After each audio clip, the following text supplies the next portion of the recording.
Kalau printer korang pernah print fail macam gini, macam mana nak buat? Jom aku ajar korang macam mana nak fix benda ni. Let's go. So last month aku ada dapat job daripada klien, tapi tiba-tiba end up jadi macam ni. So ni ada dua cara. First kali korang kena dapatkan isopropyl alcohol 99%, and barang kedua korang kena dapatkan microfiber cloth.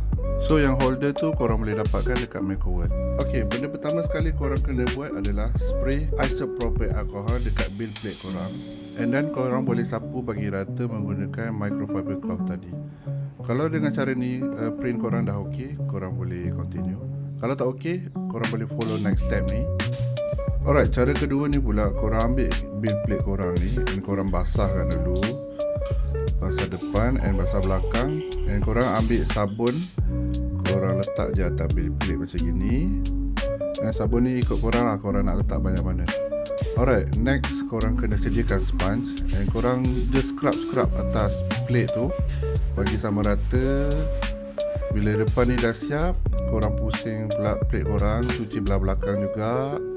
Scrub bagi semua kena sabun. Scrub lagi, and then korang cuci plate korang. So benda ni sebenarnya untuk korang bersihkan plate korang daripada cap-cap jari, sebab biasa cap jari kita ada minyak. So selain daripada cap jari, and nak bersihkan juga benda-benda asing lah.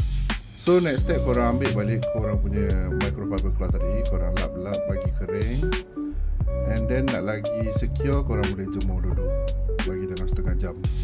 So lepas aku dah siap step-step tadi, aku try print satu layer and penuhkan satu plate, and issue print fail dah tak ada lah. Alright guys, ni aku belanja korang bunyi satisfying.